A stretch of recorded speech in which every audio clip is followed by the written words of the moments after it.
What's up everyone? This is Don with Third Creative, and this is the walkthrough tutorial video for Stripe Out Multi-Sport Photoshop template.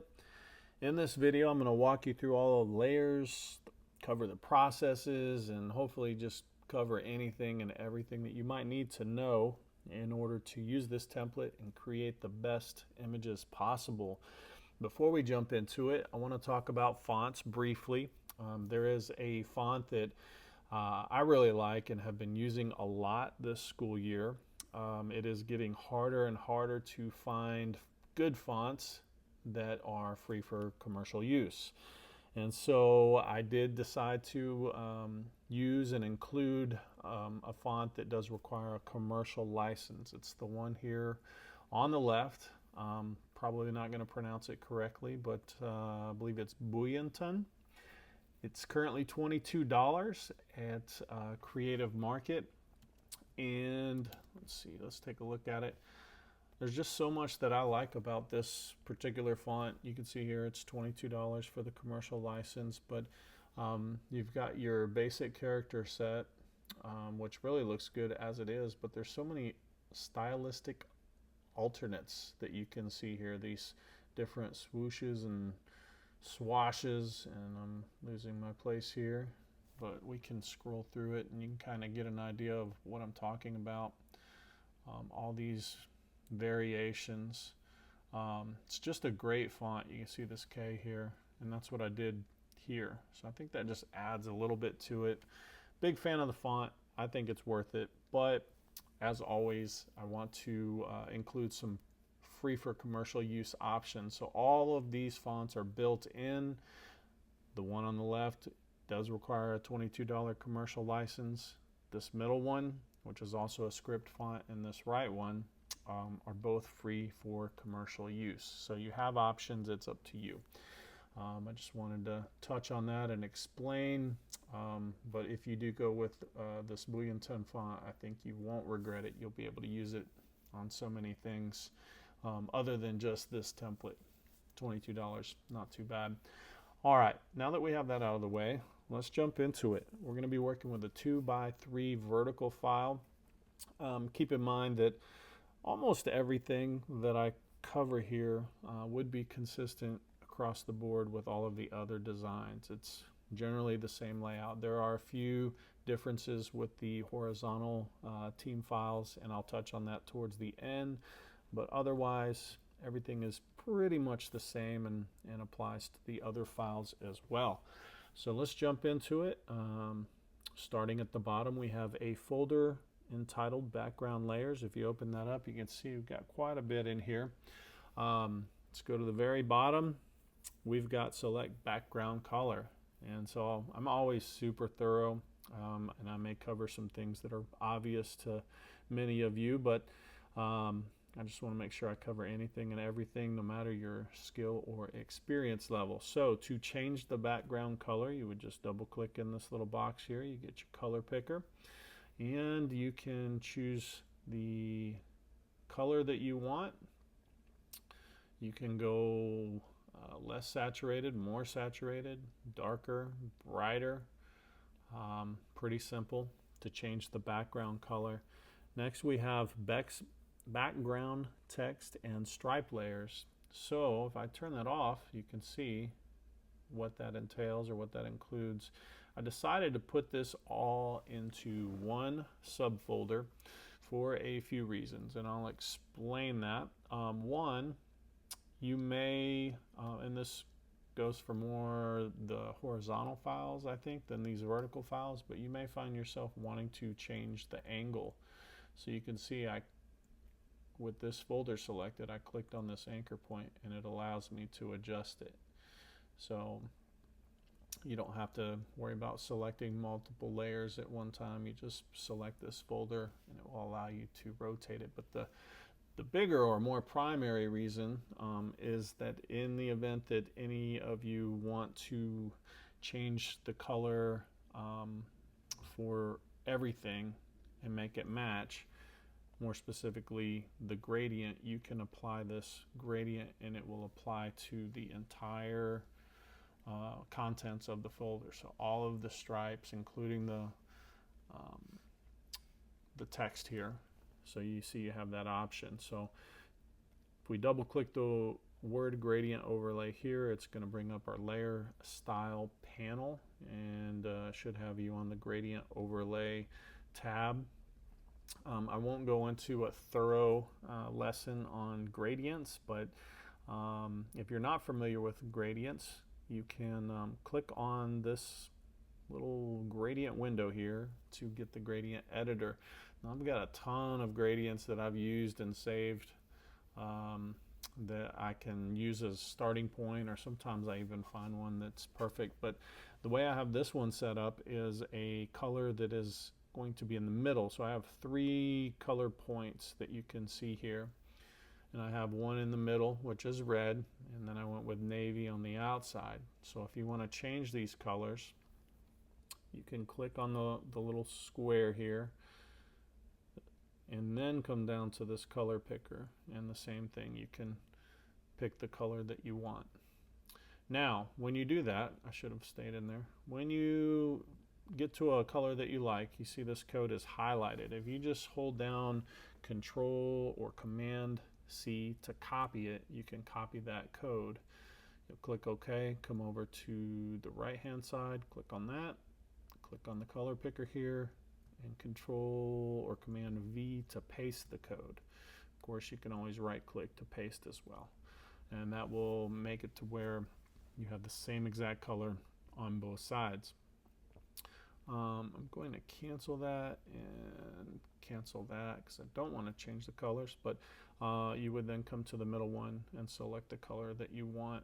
Now another thing I want to touch on here is that this middle one, when you click on it, sometimes it just moves it slightly. You can see the location. It's basically 1 to 100 from the left to the right, with 50 being dead center. So if you see that changes, you can do edit undo, or you can just type in 50 there to get it centered again. So if I click on this one should be 15, and it moved to 13. So I can enter 15. If I click on this one, it should be 85, which is 15 less than 100. Hopefully I'm not losing too many people. So you've got basically values of 1 to 100 left to right. I have this one set to 15, this one set to 85, so it's equal distance from the edges, and this one is dead center. So just keep an eye on those and make sure that they don't get off too much. If it's just one digit, it's probably not going to be that noticeable. But while we're on the subject, you could actually select this one and bring it in closer. Go with 20. If you do that, you want to make it match. Didn't mean to add one. You want to make it match on the opposite side, and so I would go with 80, which is 20 less than 100, and that will keep everything the same. If you really want to get into it, you can click on this little anchor here, and it controls the transition between this color and this color. So you can adjust that. If you want it to be dead center, you just keep 50. So there are ways to adjust and manipulate the gradients besides just changing the color. Let's cancel out of that. If you don't want everything to be used with a gradient, then you would leave this off here. And as you can see, I've got gradients applied to the primary text and the stripes, but not this subtext for the sport. On here, I have a drop shadow that you can turn on, so it would apply a drop shadow to everything. Now, by me turning this on now, it's actually adding an additional drop shadow to drop shadows that are already applied to these subfolders. So you probably would want to come in and find them and turn them off, unless you just really want bold drop shadows. But we'll turn that off. That's just a way to make it a little quicker, a little easier if you just want everything to look the same with the layers that are in this folder.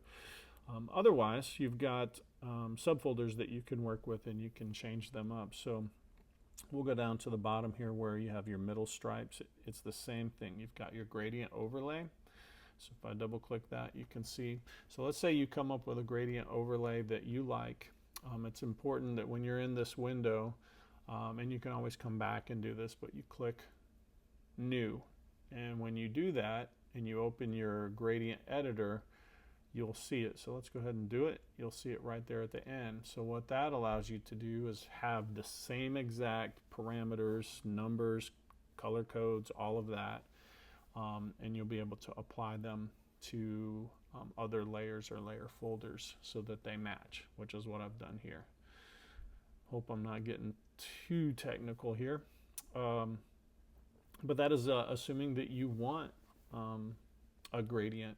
I will say that gradients don't always look good with every color combination. So I can't really think of a specific example, but obviously you can see there's a little bit of purple in here, so you got to think about that. What is the color when you blend red with blue? What do you get? You get a little purple. Well, this works perfectly because, as you can see, her sleeves does the same thing, and that's where I got the idea. So some color combinations are not going to look good using the gradient. So if that is the case, you just want to turn the gradient off, and you can open this up and you can see all of your stripes. And so you can control each color of each stripe, which I see, I probably should have had this one red as well, but real simple. Each stripe you can control the color independently by clicking on the word color overlay, clicking on this little box here, find your color, make sure you copy the code, and that will allow you to select the stripes that you want the same color. Again, you'll click on the word color overlay, and then you would paste the code here. So you can have them all the same. If you did want them all the same, you would use this color overlay here. It makes them all the same. If you want to have a variety in there, you would turn that off and do each one individually. You've got your drop shadow that's built in here. You can adjust the opacity, the distance, size if you want to. I have it set where it looks good on a bright white background, but if you go with a darker background, you might not see that as much, and so you may want to increase the opacity so that you can tell that it's there. It just depends on how dark or bright the background is. Another thing that you can do with the stripes, I should have left that open, is you can use less. You don't have to use all 5. So I can turn off the top one, turn off the bottom one. Now we've got 3. If you select this middle stripe folder, you can now adjust how big they are or how high or low. So if I click on an anchor point and I hold down Shift, I can drag up, drag down, and make them as big as I want, move them up, move them down. I'm holding down Shift this entire time. It keeps it lined up, centered, and then it also keeps proportions. If I don't hold down Shift, you can see the angle changes, and it just does weird things. So you want to make sure that you maintain your proportions when you're scaling it up or you're scaling it down. You could even go with 1 stripe or 2 stripes, 4 stripes, however many stripes that you want, you can do that. Let's see. So let's turn this gradient back on. That's pretty much it for the middle stripe layers. Now we have our text options. So as we talked about at the beginning of the video, you've got your 3 options. This one includes the not free for commercial use option. So you have the option to stick with that or go with option 2, which is another script font that is free for commercial use. You've got your team name, you've got your sport name. It just depends on what you're putting in here, on how you want to arrange it.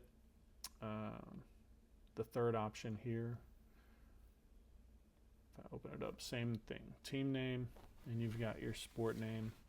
I do have a sport name option too, so if I turn that off, can turn this on, and basically that's where, you know, it's relatively the same size. You can scale it up or down as much as you want. But on this one, I included the two options. You can select the folder and you can scale it so that it fits. And you can move it up and down. So you have a couple options here, depending on the look that you want. Another thing to keep in mind, let's go back to this first one. So in this case, I have this K with this swoosh. It takes up this space. So I have the sport name kind of moved off to the side. So you may end up with something where you don't have that in the way. You can either scale it up larger to take up more space, which that actually doesn't look bad either, just doing it like that. Or in your character panel, this right here is your kerning. So there's a value, and the higher the value, the more space you will have in between each character. So you could bump it up, try 700, see what that looks like. You can try 900, and this will allow you to spread it out more without making the actual size of each character larger. So it just depends on what you're putting in here. And there may be situations where you switch them.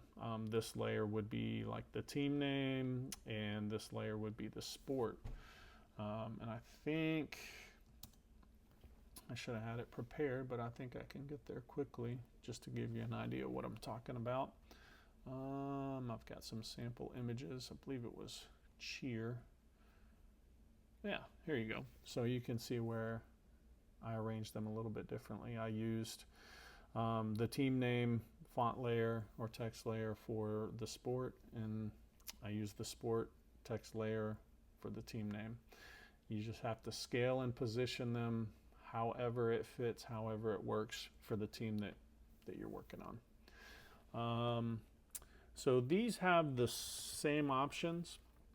You can see it has the gradient overlay. So if you did save your gradient overlay for these stripes, that's where you would come in here, click on this, scroll all the way down, and it should be right there. And you would click on it and it will apply so that it will look the same. If you don't want to use the gradient, you can turn that off, and in that case you would just use your character panel, or if right here, to change the color, or double click on the T to highlight everything, and you'll see a color picker up here. You can change the color that way. There is a stroke outline. Let's get this off. You can turn that on if you want an outline to it, and there's also an inner shadow. Now, you're not going to be able to see it very well because this is a dark navy, but if you have a lighter color in here, you'll see it a little more. But it's there, and of course, like I said earlier, you can increase or decrease the value of the opacity depending on how prominent you want it to be. With the stroke, you can double click there to change the color in this little color picker box. You can also change the size. Currently it's at 16. You can play around with different values, 20, 10, well, no, not 210. You can see you can get carried away. So depending on how thick you want it to be, you can adjust it. So those are some additional options, and those are on all of these. So you have those same options. The sport name does not have any of those. It's just a simple single color, unless you were to apply the gradient to the entire folder. But I like the look. I've got everything messed up here, but if I go back, I like the look personally on this one with the gradient on the primary text and the stripes, but just a solid dark color for the sport. I thought that looked good. All right, I'm getting super thorough here, but that is pretty much everything for this subfolder: background text and stripe layers. So there's a lot going on in there, but it's really just all about options, allowing you to create different looks depending on what works for your team. So let's move on. We've got lower tab. So that's referring to, we'll scroll in a little bit. That's referring to this right here. All right, so with this, I have 2 text layers that are clipped to this folder. In this folder, there is a shape layer. So the shape layer, if I turn it off, you can see the red goes away. There's 2 things that you can do with this. You can change the shape by clicking on one of these anchor points. I'm going to hold down Shift and Option, and you can make it bigger, you can move it down, you can change the shape. You can also change the color, so you would go to the actual shape layer inside this folder, double click on the word color overlay, click on your color picker, pick your color. Now with the text, you have the option. I went ahead and by default use the Bulletin font, which costs $22, but if you're not using that, you can turn it off and just turn on this option 2. And so this is the other script font that is free for commercial use. Of course, you can change what it says. You can go with the year, you can go with anything. But just make sure you keep it clipped to this folder so that it stays on there. The lower tab folder has a drop shadow. It's very subtle and it is on white, but you might want to increase it if you want it to be a little darker. You could increase the size if you wanted it to show up more. You can play around with those values if you want to. And then of course you can, I'm using my arrow keys. You can move it up, move it down. Of course you can always scale it larger, scale it smaller, just depending on what it says and the size of the shape that you're working with. Next we have our corner layer option. So let's take a look at those. Open up the folder and you basically have 2 options. On the primary folder, I did add some options. We've got our drop shadow here, so you can see it right here, but because it's the direction of the drop shadow, you don't see it as much on here, and so that's to emulate actual light coming from above. But you can turn that off if you don't want it. If you want to apply the same gradient or just a solid gradient, you can turn this on and you see what happens. It's basically the same. You lose that little stroke outline effect because it just applies the gradient to the entire thing if you go that route. And if you just want a solid color, you can do that, and it applies to both corners. So if you're just looking for quick and easy, that may be a route to go. Otherwise, you can turn these off, leave the drop shadow on, and you can go into each corner subfolder and change the values to get different looks. So I should probably have all this closed so we can see what's going on here. We've got option 1, which is this curved option, and then if I turn that off, you get option 2, which is a straight. So it's the same angle with the lines of these stripes and the text and everything. So it's not a drastic difference, but it is 2 different looks that you can choose from. I'll turn that off and go back to the curved. So we've got it in the subfolders top corner. If I open it up, it consists of 2 layers. So if I turn this one off, you can see it's just this. Oh, I can see that I didn't turn that off. There we go.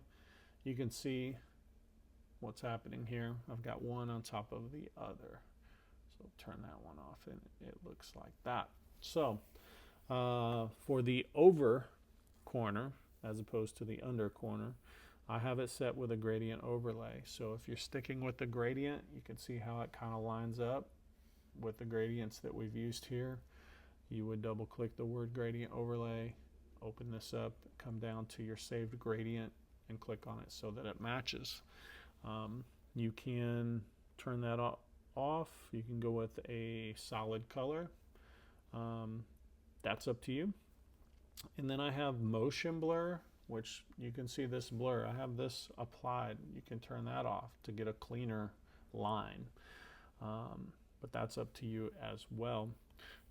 The under is just a color overlay, which you can also turn on motion blur. You can see up here if you want both layers to have the blur, you can do that.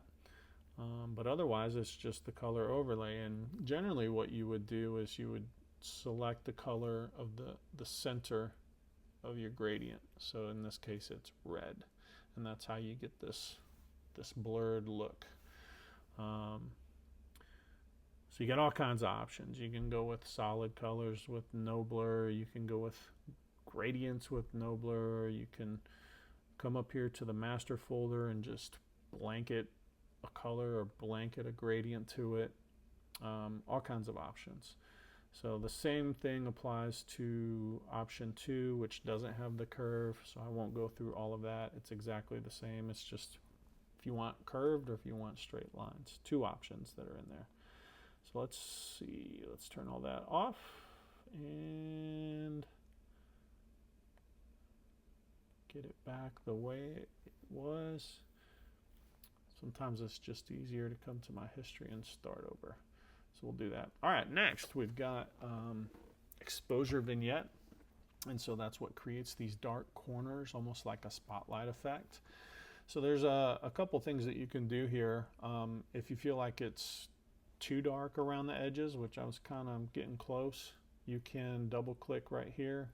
Should bring up a properties window. It may be out like this. It might be, you know, wherever you have it, but the exposure value, you can use this slider. You can go darker, and I would say if you select a darker background color, you probably will want to come in here and darken the vignette so that it shows more, or you can slide it to the right and make it lighter. You can play with that. Another option that you have, let me go ahead and make this real dark so that it's easy to see what I'm talking about, is to select the layer mask itself, and still in this property values window, we've got feather. So you can decrease the feather if you want it to be a harder spotlight, which that doesn't really look good, or you can start to increase the feather to make the transition more subtle. Probably most of you will not want to do that, but if you're really digging into it and you think it will help the look, it is an option that's there. Next we have our paper texture overlay. This is optional. So again, let me go back so it's not so dark. I'm going to zoom in so that you can see the paper texture that I'm referring to. It's very subtle. If you turn it off, you can see what it looks like. It's a little cleaner, a little brighter, not much. You could reduce the opacity and make it even more subtle if you want to, but it's up to you if you want the paper texture or not. Just simply turning it off or leaving it on. And that is it for the background layers. That's where most of it, all of this, everything we needed to cover is going to be. So there's not much left. We've got our subject image folder. If you open it up, you can see we have our sample subject image. You would want to turn that off or delete it. But this is where you would insert or drag and drop your subject images to. And of course, unless you're using automation, you'll want to scale and position them how you want them. There is a drop shadow that's on the folder. If you turn it off, you can see the difference that it makes. Sometimes it looks good, sometimes it looks better without it. It's up to you. And of course, you can always open it up and play with the opacity or the distance and the size if you think that it needs it. I also have a color grading option that is optional, that's clipped to your subject folder. It's basically a color lookup or a LUT, and it's warm contrast. It's only at 8%, so it's very subtle. But if I turn it off, you may not even be able to see, but it just adds a little extra vibrance and punch contrast to it. You can increase the opacity and you'll see that it starts to look bad. So you have to decide if you want to use it, what level of opacity looks best. But I do this a lot, and I think it just adds a little bit, makes it look a little better. So if you don't want to use it, just turn it off. If you want to use it, you can leave it on. And then last we have our lower foreground text layer. So if I turn that off, you can see it's basically the player name. We've got subtext for the classification and the subtext for the year and the school and the sport. If you are in a hurry, or if the color scheme you're going with is only 2 colors and you just want all of this to be the same, you can turn on this color overlay here, and basically it will just blanket apply the color to everything that's in this folder, all of these text layers. Of course, just double click the word color overlay, click the box, select the color that you want, and it will apply to everything. However, if you want them to not all be the same, you'll leave that off and you want to open this up. Here we have our subject name. I've covered this before, but if you're not familiar with this, I have 2 colors for first name and last name. And so this is something that, as far as I know, or at least so far, has to be done manually. So if you're using automation, you probably will have to pick a single color and go with it. But if you are doing this manually, you can double click the T here to select everything, and then you would click and drag to highlight just the first name. And at this point you probably have, you know, a color code that's copied that you would paste in there, or you could have a certain section where you're clicking on your image or on their uniform to get the color. That may not be the best way to do it because it might be a little different depending on where you click. It's probably best to have the code where you can just paste it in there. But once you get it where you want it, you would just click and drag over the last name and pick your color, click OK. And of course, that's how you would change the name as well, as by selecting. When you select it for your color, you would type in the name as well. So that's how that works. Looks a little bit better, but obviously it's more time consuming, more work. Next we have our class subtext option 1, which you can see here. If you open it up, I have senior, junior, sophomore, freshman already in here. You can turn off and turn on the ones you want to use, or some of you may just use one layer and just type over it, depending on what you want. This one is the other script font that is free for commercial use. So it just depends on if you're using the one that costs or the one that is free. You would just turn on the respective one. And then your subtext, same thing. If you want different colors, double click to highlight, select the portion, change the color, change the text, and then move on. Highlight the next section, change what it says, change the color, and then the same here. And then again, this is somewhere where you may want to come to your character panel and adjust the kerning values. If you want it more spread out, if you want it less spread out, I changed it from 300 to 400. We can go down to 250. Of course, you can change the actual character size value, increase it, decrease it. More than likely, you'll just leave it where it's at, depending on what you have there. But you can adjust it if you want to. Okay, so that was a lot. Felt like we got a little technical on some of those things, but hopefully we covered everything. I don't think there's anything else with this. Let's jump over to the 3x2 horizontal. Talk about that real quick. Really the only thing that I would talk about here is the subject image folder. I've opened it up and I've got 2 subfolders, front row, back row. You might do a single row. You know, you would turn that off, just use one. You may want to do 3 rows, depending on how big it is. If you want to do 3 rows, you would just hold down Option, or actually you could right click and duplicate group, name it whatever you want, And then of course you can move them up and down to create additional rows. But they have layer masks on them. And let's see here. If I hold down Option and click on it, you can kind of see it's curved. This is a curved layer mask, and that's what, you know, keeps their legs showing here, and it kind of curves up. If you want to adjust or replace that, there's a few things you can do. One, you can unlock it by clicking here. You see that little chain link goes away, and then you can click on one of these anchor points, hold down Shift to move it up, move it down. Actually, you see if you move it up, it starts to show down there. You'd have to fill it in, but you could move it down if you want to. The other option is to use your gradient tool with the mask selected.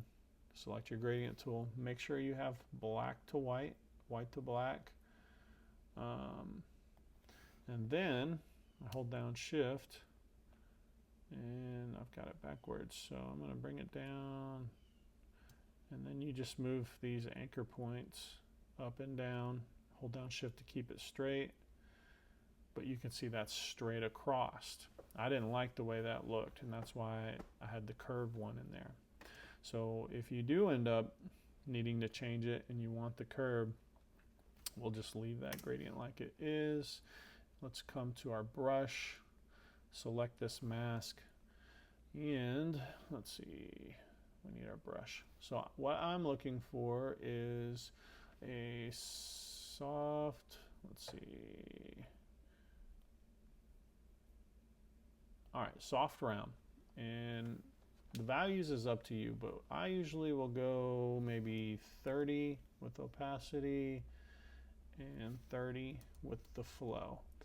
And so if I want to hide, I will work with black, and you can just start brushing out the areas that you don't want to show. And you see I'm kind of going at an angle, and this is where that curve came from on the default mask. And you can do this on any mask that you want. If you do too much, just switch to white and you can start to paint it back in. And if you want it to be more subtle, you could reduce the values to 25 or 20. That is a way that you can adjust your layer masks. Let's see, I think that's it. Only other thing would be your memory mate, which if you've used any of my memory mates before, you probably already know this, but in your memory mate, can't really make memory mates until you make this team image. So create a 5:4 ratio team image. Open this file and you can customize it the same way as far as the stripes and the corners and the text.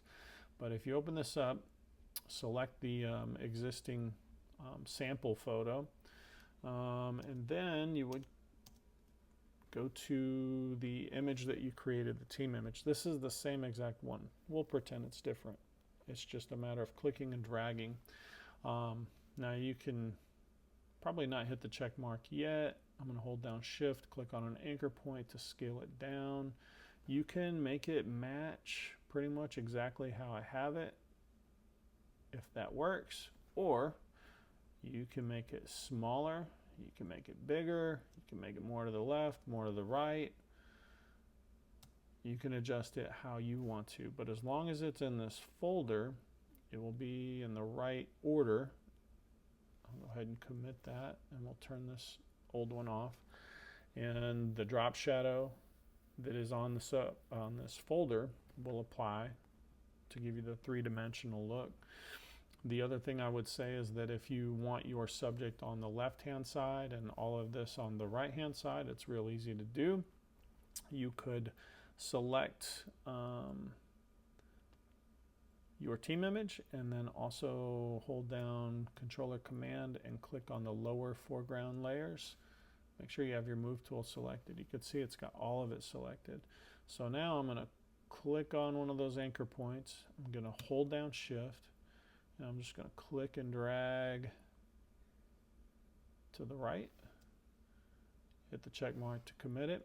Now, in your subject folder, you can come here and select your subject, and you can move it over here to the left. Now, one thing is you may need to adjust your layer mask, which we just went over that. You can see it's kind of at an angle. So if you want to do that, just select your gradient tool with the mask selected. Make sure it's white to black, black to white.